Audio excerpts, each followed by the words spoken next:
जय हिंद फ्रेंड्स। चलिए शुरू करते हैं। हमारा जो सीरीज चल रहा था सिंपल पूरा डिस्कशन करने का social science 10th board CBSE 2022-23 के लिए जो एग्ज़ाम अब बहुत देर नहीं है, मतलब एक दो महीने, 2 महीना तो सवाल नहीं होता, 1 महीना लगभग टाइम है। तो चलो शुरू करते हैं। पहला क्वेश्चन देखो तुम्हारे स्क्रीन में कि पूछ रहा है कि इनमें से कौन सा या फिर which among the following was incorporated in England, मतलब इनमें से किसको इंग्लैंड के साथ मिलाया गया था, किसके हिसाब से एक्ट ऑफ यूनियन 1707 जो साइन होता है उसके हिसाब से कौन से कंट्री को, या फिर हाँ कौन से कंट्री को इंग्लैंड के साथ मिलाया गया था। तो याद होगा एक्ट ऑफ यूनियन 1707 के हिसाब से हमने मिलाया था, हमने तो नहीं मिलाया था, उन्होंने मिलाया था किसको, स्कॉटलैंड को, किसके साथ, इंग्लैंड के साथ। ओके, फिर उसका नाम उन्होंने चेंज किया United Kingdom of Great Britain. Okay, तो इस तरह से आपको याद होगा। Moving to the next question देखिए। यहाँ पे 100 फैमिलीज का एवरेज पर कैपिटा इनकम बताया है 10,000। ठीक है, तो पहले इन दोनों का क्या करो, टोटल इनकम निकाल दो। तो क्या हो जाएगा, ये 100 इंटू 10,000, तो ये बन गया 10 लाख, तो 10 लाख बन गया ये। ठीक है, और फिर पूछा है कि उन 100 में से जो 50 हैं उनका एनुअल जो एवरेज पर कैपिटा इनकम है वो 5,000 है। ठीक है, मतलब एवरेज बताया गया था, सबका तो बराबर ये नहीं पता हमें। तो ये अगर 50 का 5,000 का एवरेज पर कैपिटा इनकम है, तो इनका अगर टोटल इनकम हम निकालेंगे तो इन दोनों को इंटू कर दो तो बन जाएगा कितना, 5 5 जो 25, तो ये हो जाएगा 2.5 लाख। ठीक है, तो इसमें से अगर आप 2.5 लाख, फिर वो बता रहा है कि बाकी के जो 50 बचे उनका कितना होगा पर एवरेज पर कैपिटा इनकम। तो अब बहुत बेसिक सी बात है, इन 10 लाख से 2.5 लाख को माइनस कर दोगे तो बचेगा 7.5 लाख। और 7.5 लाख कितने लोगों का, ये है 50 लोगों का, तो डिवाइडेड बाई 50, तो ये बन जाएगा, ये 5 15 से कट जाएगा, तो हो गया 15,000। ठीक है, करके देखना, बहुत आसान है। तो आंसर सी लगा लो, 15,000 ये वाला। आगे बढ़ते हैं। सवाल पूछा है कि कोई भी एक इंडिविजुअल को क्यों चिंता करने की जरूरत है, why should an individual be worried about under employment. तो पहले समझो कि अंडर एम्प्लॉयमेंट होता क्या है, और उसके बाद फिर आपको पता चल जाएगा क्यों कोई भी इंसान वरीड होना चाहिए। तो अंडर एम्प्लॉयमेंट का मतलब ऐसा होता है कि जब आप क्या करें, आपको मतलब आप जो काम कर रहे हैं काम के हिसाब से कोई पैसा नहीं मिल रहा है, या फिर आपके पास कोई ऑप्शन नहीं है कि इस काम को छोड़ सकते हैं। ठीक है, मतलब अंडर एम्प्लॉयमेंट का मतलब होता है कि लो वेज वर्क। ठीक है, मतलब आप जितना पैसा इनकम कर रहे हैं उससे आपका गुजारा नहीं हो सकता, लेकिन आपके पास कोई ऑप्शन नहीं है, आपको करना ही पड़ेगा। ठीक है, मेनली गांव वाले एरिया में या फिर शहरों में भी काफ़ी बार इस तरह का सिचुएशन देखने को मिलता है, जो लोग काफ़ी ज़्यादा लोग अंडर एम्प्लॉयमेंट में होते हैं, मतलब उनके पास कुछ ऑप्शन ही नहीं होता है कि कुछ और कर लें। ओके, मतलब कोई काम अवेलेबल होता ही नहीं है। तो इससे वो पूछ रहा है कि identify the reason by choosing the correct option. ठीक है, क्यों कोई भी एक बंदा जो अंडर एम्प्लॉयमेंट से सफर हो रहा है वो, उसको चिंता करने की जरूरत क्यों है। ठीक है, उनका रीजन यहाँ पे बताया गया है, देखो। It reduces the earning capacity of a person. जी बिल्कुल, मैंने अभी बताया कि ये मतलब आपके एबिलिटी के हिसाब से आपको काम नहीं मिल रहा है, लेकिन आप कम करने के लिए बाध्य हैं। ठीक है, तो ये तो हो गया, वन हो जाएगा करेक्ट। फिर it results in poor standard of living. बिल्कुल, जब आपको पैसा कम मिलेगा तो आपका जो स्टैंडर्ड ऑफ लिविंग है ये भी काफ़ी नीचे हो जाएगा। फिर इट लीड्स टू पॉवर्टी। बिल्कुल, गरीबी में भी आप जा सकते हैं। फिर it helps in human development. जी नहीं। ठीक है, अंडर एम्प्लॉयमेंट कभी भी ह्यूमन डेवलपमेंट करता ही नहीं है। तो 1 2 3 हो जाएगा सही। ऑप्शन देख लो किसमें है, ऑप्शन सी में है 1 2 3, तो ये हो जाएगा इसका करेक्ट आंसर। आगे बढ़ते हैं। यहाँ पे कुछ दिया गया है, देखो क्या, ऑर्गेनाइज सेक्टर है उसमें जो नंबर ऑफ वर्कर्स कितने हैं, 4 लाख। फिर अनऑर्गेनाइज में 10 लाख। ठीक है, तो दोनों को मिला के यहाँ पे 14 लाख बनाया गया है ऐड करके। फिर उनका इनकम देख लो, 4 लाख लोगों का ऑर्गेनाइज सेक्टर में 32 मिलियन है, जबकि अनऑर्गेनाइज में 10 लाख लोगों का सिर्फ 28 मिलियन है। तो आप देख रहे हो कि कितना ज्यादा इनकम में डिफरेंस आ रहा है। यहाँ पे नंबर ऑफ वर्कर्स सबसे ज्यादा काम कहाँ पे कर रहे हैं, अनऑर्गेनाइज में, और यहाँ पे सबसे ज्यादा पैसा कौन कमा रहा है, जो ऑर्गेनाइज में है। ठीक है, अब देख लेते हैं सवाल की पूछ रहा है। The number of employee in unorganised sector is more than organise sector. जी बिल्कुल, हमने वो तो देख लिया। In unorganised sector less resources are use to generate large number of employ. ये बिल्कुल सही है कि रिसोर्स काफ़ी कम है, और काफ़ी लोगों को नौकरियां भी देना पड़ती है, मतलब लोग काम करते हैं उसमें। तो find out the ways for generating more employment in the city rather than in unorganised sector by government. अब पूछ रहा है कि कोई ऐसा तरीका बताओ जिसके हिसाब से हम क्या कर सकते हैं, कोई उपाय निकाल सकते हैं, कोई वेज निकाल सकते हैं, जिससे जो शहरों में, सिटी में, ठीक है, हम क्या करें, लोगों को, ज़्यादातर लोगों को एम्प्लॉयमेंट दे ना। एम्प्लॉयमेंट उनको मिलेगा लेकिन वो अनऑर्गेनाइज सेक्टर में नहीं होना चाहिए। ठीक है, दो की वर्ड को यहाँ पे ध्यान देना। एक तो बता रहा है कि सिटी में, शहरों की बात हो रही है, तो शहरों में हमें लोगों को नौकरियां दी जाएगी, लेकिन वो अनऑर्गेनाइज सेक्टर, जैसे कि जिसमें अनऑर्गेनाइज तो आपको पता ही होगा, जैसे कोई कंस्ट्रक्शन लेबरर है, कोई कुछ भी कर रहा है, ठीक है, जो या तो सरकारी नहीं है या फिर कोई गवर्नमेंट द्वारा रिकॉग्नाइज नहीं है, तो उसमें हम क्या कर सकते हैं, तो क्या हम उनको प्रोवाइडिंग चीप एग्रीकल्चरल क्रेडिट देंगे। देखो, अगर ये बात सिटी के बदले में हम गांव कहते, विलेजेस कहते या फिर रूरल एरियाज कहते, ठीक है, कि हम कैसे रूरल एरियाज में क्या करेंगे, ज़्यादातर लोगों को अनऑर्गेनाइज सेक्टर से मतलब निकाल सकते हैं, ठीक है। तो वहाँ हम कह सकते हैं कि उनको एग्रीकल्चर क्रेडिट दे दो, लेकिन यहाँ पे सिटी कहा गया है, तो इसका आंसर हो जाएगा वोकेशनल एजुकेशन, लोगों के अंदर स्किल डेवलप करना चाहिए, ठीक है।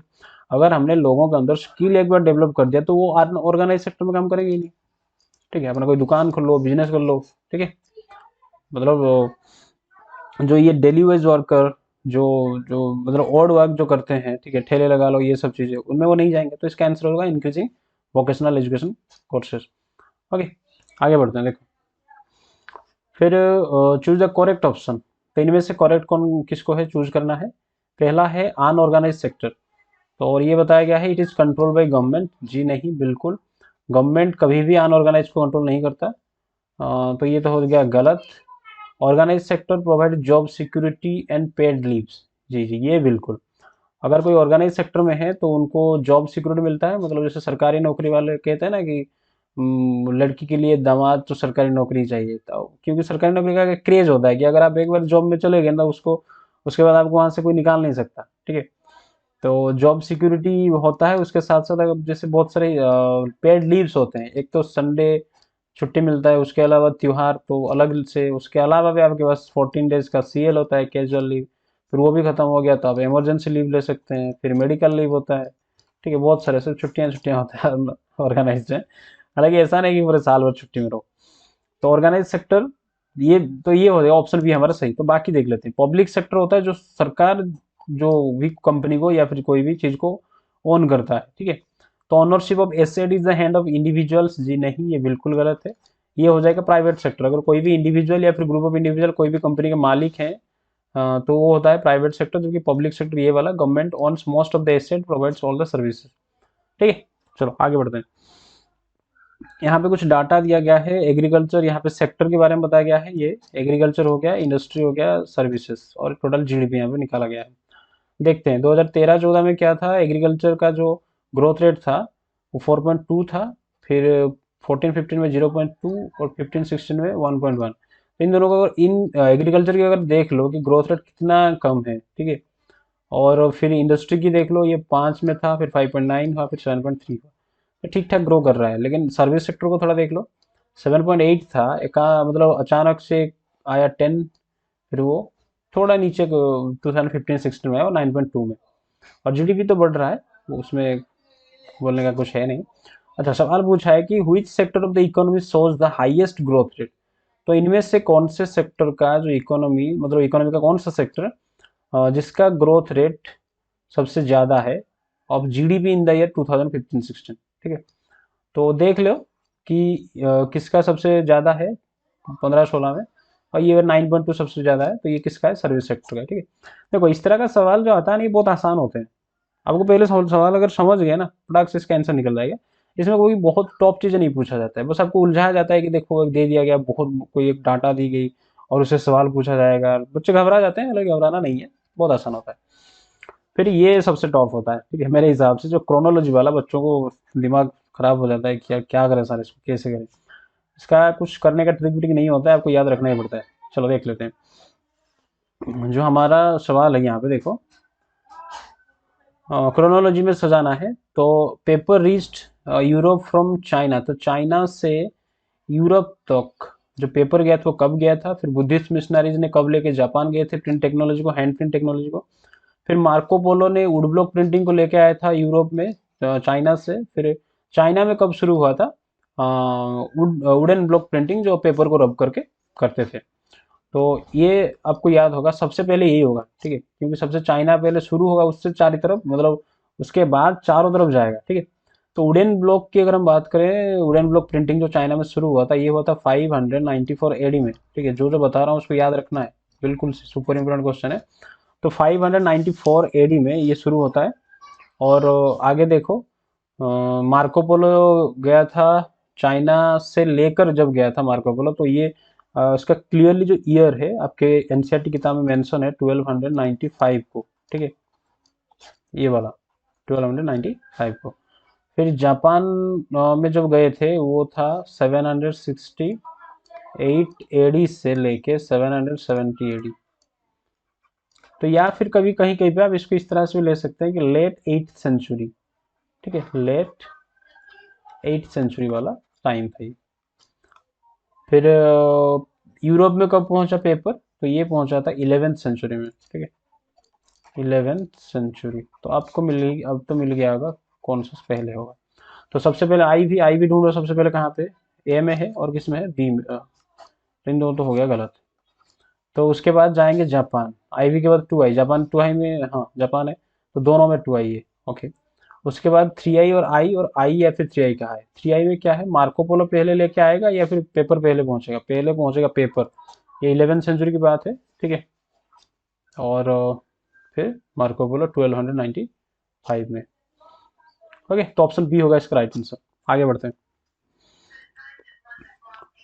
फिर इन द ब्लैंक्स बताया गया है इवेंट और इधर ईयर दिया गया है। तो महात्मा गांधी भारत कब लौटे थे, 1915 को, जी बिल्कुल। फिर खिलाफत कमेटी कब फॉर्म हुआ था, बताओ, 1919 में या 1918 में या फिर 1929 में। तो पता चल ही गया होगा, ये ऑप्शन ए होगा इसका राइट आंसर। 1919 में खिलाफत कमेटी बनाया गया था, ठीक है, और खिलाफत मूवमेंट शुरू हुआ था। फिर continuous use of land over a long period of time without taking appropriate measures to conserve and manage it.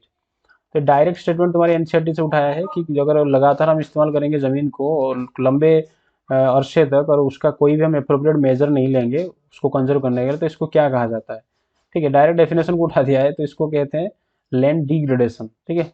Option C होगा इसका राइट आंसर। फिर इनकरेक्ट को निकालना है, कौन सा वाला इनकरेक्ट है। एलुवियल सॉइल बताया गया है कि it is suitable for growing paddy wheat sugar cane, जी बिल्कुल, ओके। एलुवियल सॉइल में काफ़ी ज़्यादा व्हीट भी होता है, पेडी भी होता है, शुगर कैन भी खेती की जाती है। ब्लैक सॉइल कहाँ पे मिलता है, it is found in Deccan tribe region, जी ये भी सही है। फिर laterite soil is suitable for growing cotton, नहीं ये गलत है। लेटराइट सॉइल नहीं, ब्लैक सॉइल होता है कॉटन ग्रो होने के लिए। लेटराइट सॉइल रिलेटेड अगर बता देता कि कॉफ़ी वगैरह होता है या फिर लीचिंग वाला, इंटेंस लीचिंग का प्रॉब्लम देखने को मिलता है, तो ये वाला सही हो जाता।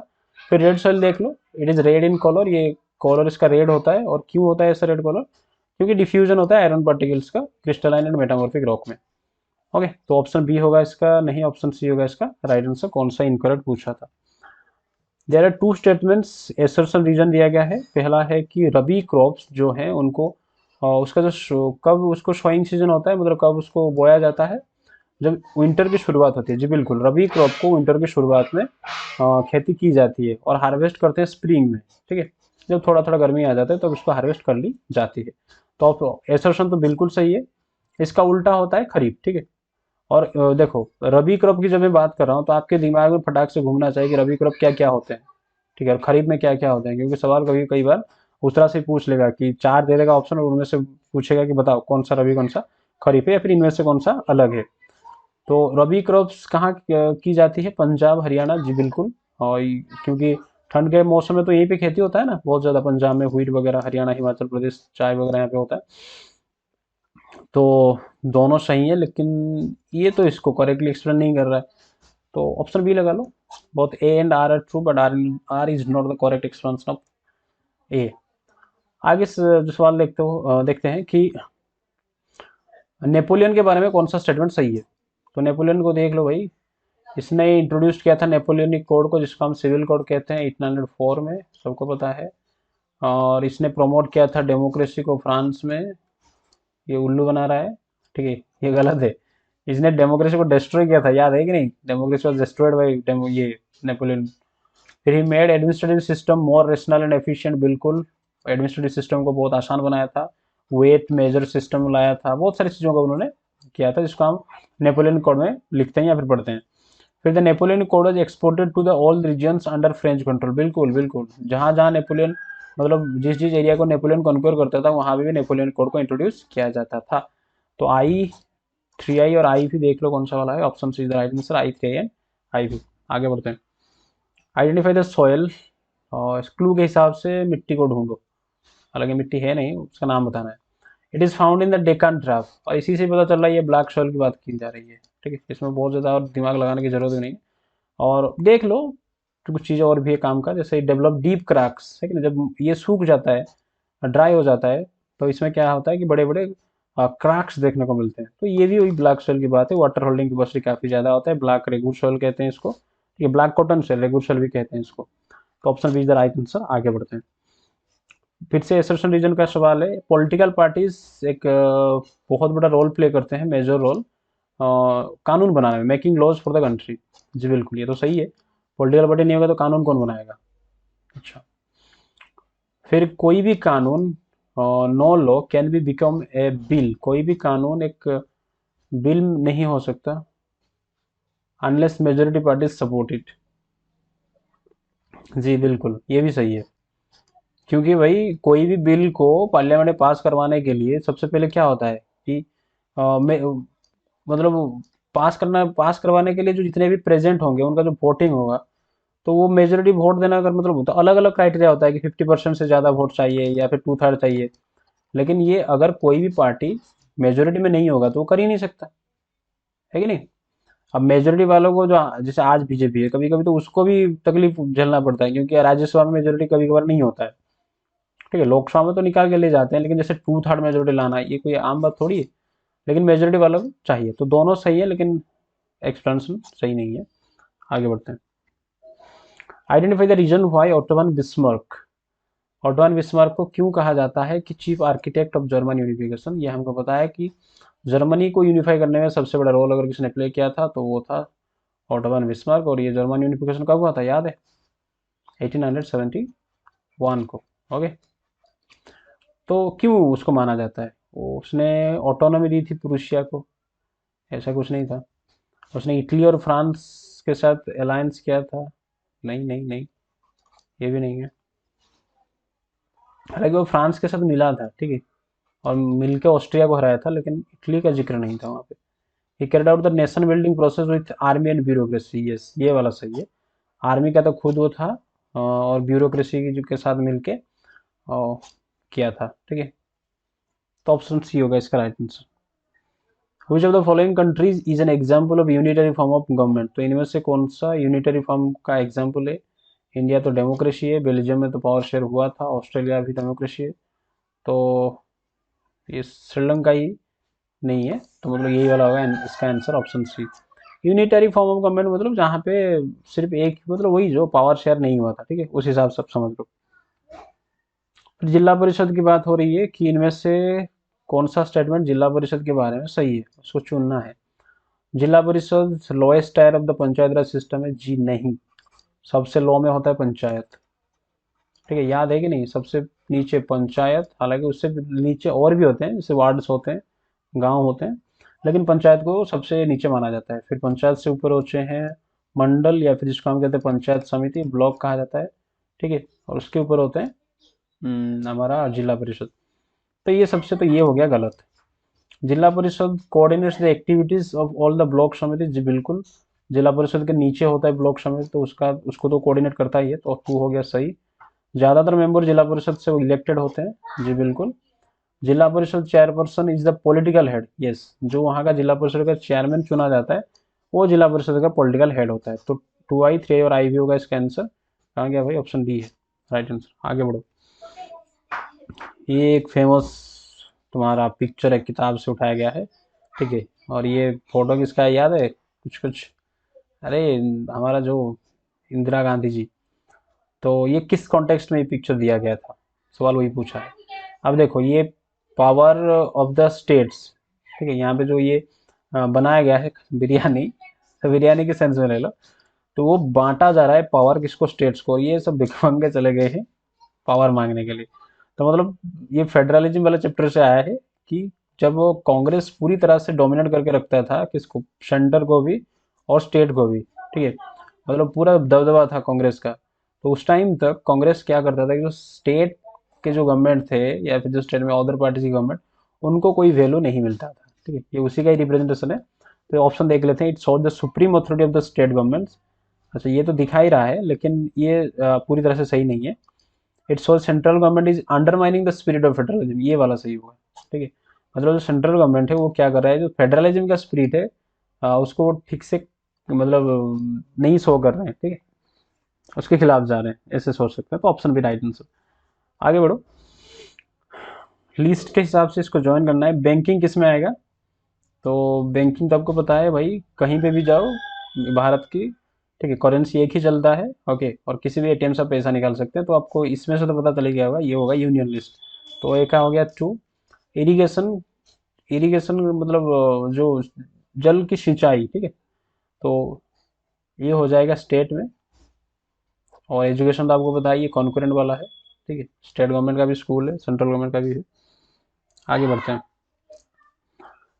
HDI जो ह्यूमन डेवलपमेंट इंडेक्स होता है, इसको निकालता कौन है? United Nations Development Programme, UNDP निकालता है। तो इनमें से किसको इंडिकेटर के हिसाब से नहीं माना जाता है? तो आप देख लीजिए, लाइफ एक्सपेक्टेंसी माना जाता है, एजुकेशन को ही माना जाता है, पर कैपिटा इनकम को भी कंसिडर की जाती है, लेकिन सोशल जो इनइक्वालिटी है इसको उसमें कंसिडर नहीं की जाती है। ठीक है, तो ये हो गया इसका आंसर, ऑप्शन डी। तो फाइनली ये रहा आपका होमवर्क। 6 क्वेश्चन है। ओके, और ये 5 मार्क के वाले नहीं है, इसको 3 मार्क्स के हिसाब से लिखना है, 3 मार्क्स के हिसाब से। ठीक है, तो पहला देखो, analyse the impact of Jallianwala Bagh incident, पहला नंबर सवाल। देखो एक चीज मैं क्लियर करना चाहूंगा यहाँ पे, ये नहीं पूछ रहा है कि डिस्क्राइब द जलियांवाला बाग, समझ रहे हो ना, कि जलियांवाला बाग इंसिडेंट जो हुआ था 13 अप्रैल 1919 को, उसमें क्या क्या हुआ था इंसिडेंट, वो उसके बारे में नहीं पूछ रहा है। वो पूछ रहा है कि उसका इम्पैक्ट क्या रहा आने वाले टाइम में। ठीक है, हिंट्स तो दे ही रहा हूँ, अब लिखेंगे, लेकिन जालियांवाला बाग के बारे में नहीं, मतलब पूरा नहीं लिखेंगे। थोड़ा आप उसमें ग्लिम्स दे सकते हैं कि जालियांवाला बाग ये हुआ था, जनरल डायर ने फायर किया था, लोग काफी मरे थे, उसका इम्पैक्ट क्या रहा आने वाले टाइम में। ठीक है, उसके बारे में आपको लिखना है, 3 मार्क का। फिर identify any 3 local issues in which Gandhi ji experimented his technique, मतलब यहाँ पे बात हो रही है सत्याग्रह की।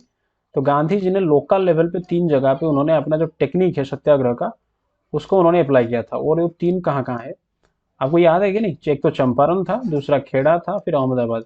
उन तीनों के बारे में पूछा है। ठीक है, तो ये हो गया। फिर how did the establishment of MNC, MNC मतलब होता है मल्टीनेशनल कंपनी या फिर मल्टीनेशनल कॉर्पोरेशन, जो ऐसा फैक्ट ये कंपनी जिसका ब्रांच मोर देन 1 कंट्री में होता है, उसी की वजह से, उन्हीं की वजह से क्या हुआ कि ट्रू बिगिनिंग ऑफ ग्लोबलाइजेशन हुआ। ठीक है, तो मतलब इनडायरेक्टली यही पूछ रहा है कि what is the role of MNC in globalisation, तो ये लिख लेंगे। फिर road transport in India is not competitive but complementary to railway. ठीक है, मतलब जस्टिफाई करने के लिए बताया गया है कि रोड और रेलवे के बीच में आपस में रिश्ता क्या होता है। ठीक है, तो ये लिखेंगे, या बहुत आसान सवाल है। फिर वाई डू, अच्छा ये थोड़ा स्पेस होना चाहिए था, why do rural borrowers still depend on informal source of credit, आज भी गांव वाले क्यों इनफॉर्मल सोर्स ऑफ क्रेडिट के ऊपर डिपेंडेंट रहते हैं? आपको पता ही है, क्योंकि अगर बैंक वालों के पास जाएंगे तो बहुत सारे कोलेट्रल लगता है, उसके अलावा डॉक्यूमेंटेशन लगता है, लोग अवेयर नहीं है उनके बारे में। अब लिख सकते हैं, 3 मार्क का सवाल है। फिर describe the division of power between central and state government. ठीक है, वही हॉरिजॉन्टल डिवीजन ऑफ पावर हो गया। या फिर आप स्टेट और सेंट्रल के बारे में पूछा है, तो मेनली आप क्या करोगे, वो जो लिस्ट था ना, state government, sorry state list, central list, union list, वही से पूछ रहा है ये पे। ठीक है, कैसे डिवाइड की गई है, या अगर फेडरलिज्म पूछ लेता है या फिर डिवीजन ऑफ पावर पूछ लेता है, या फिर तो उसके हिसाब से तो हम लिख सकते हैं horizontal division of power, vertical division of power. लेकिन यहाँ पे सेंटर और स्टेट के बारे में अगर पूछ रहा है तो आप वर्टिकल को ही लिखेंगे, और किस कॉन्टेक्स्ट में, जो लिस्ट होता है हमारा यूनियन, कॉन्करेंट और हमारा जो स्टेट लिस्ट। ओके, तो आई होप आपके जो आज का सवाल काफ़ी आपको अच्छा लगा होगा। अगर वीडियो अच्छा लगे तो लाइक करो, सब शेयर करो और सब्सक्राइब करो। चलो फिर मिलेंगे नेक्स्ट क्लास में, तब तक के लिए जय हिंद।